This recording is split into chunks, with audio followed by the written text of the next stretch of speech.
De nos jours, là où le capitalisme ne cesse de prendre une place très importante dans notre société et que celui-ci ne cesse de s'accroître de génération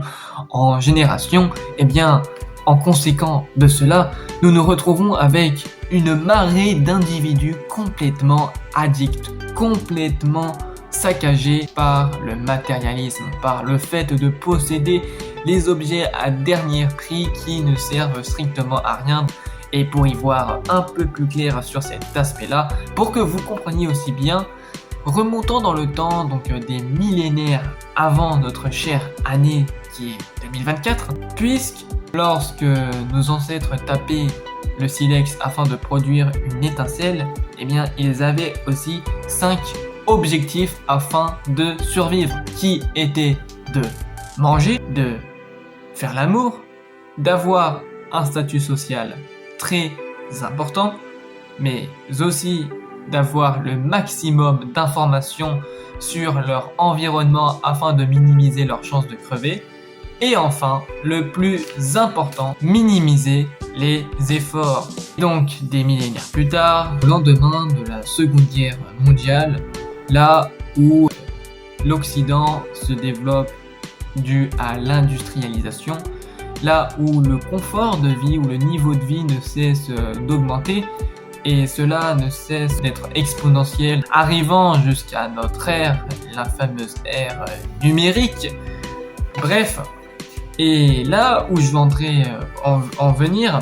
c'est les réseaux sociaux, parce que je sais pas si tu as pu te rendre compte, mais les réseaux sociaux ont vraiment un impact, surtout au niveau de la publicité, car c'est dû à l'essor des produits digitaux que les publicités ne cessent de se faire connaître par tout le monde et poussent les consommateurs à acheter des choses dont ils n'avaient pas du tout l'ambition d'acheter auparavant. Et c'est d'ailleurs là le très gros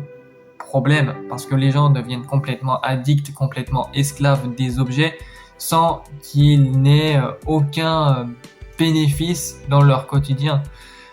comme le fait d'acheter une console de jeux vidéo comme la PS5. Admettons tu joues pas aux jeux vidéo, tu achètes la PS5, et bien tu es victime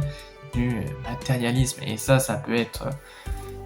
dû à plusieurs critères, que ce soit la pression dans ton entourage, mais aussi bien évidemment, comme je l'ai dit, à la publicité. Mon expérience personnelle, je trouve que le fait d'acheter des choses qui n'ont aucun rapport, qui ne font que d'améliorer notre confort, eh bien ça provoque tout un tas de maladies mentales, puisqu'on a plus cette volonté de faire des choses parce qu'on a tout à portée de main, et donc en l'occurrence ça peut aussi développer l'obésité. Et oui, à force de rien foutre, de rester sur son canapé, eh bien ça provoque ce genre de choses, ce qui est quand même quelque chose de très important et surtout de très intéressant. Mais la chose, le piège où il ne faut absolument pas tomber dans ce genre d'époque très matérialiste, qui n'a cessé d'ailleurs d'être, qui a toujours existé en fait quand on y réfléchit, mais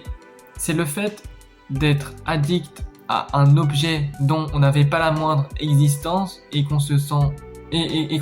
par exemple très énervé, mais à la fois très émotif quand il s'agit de le perdre. Alors honnêtement, on n'en a rien à foutre de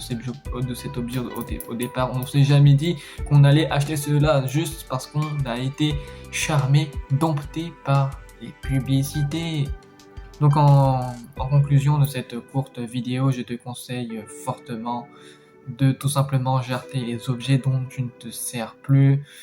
de prioriser ceux qui te servent pour réaliser tes objectifs et rien de plus.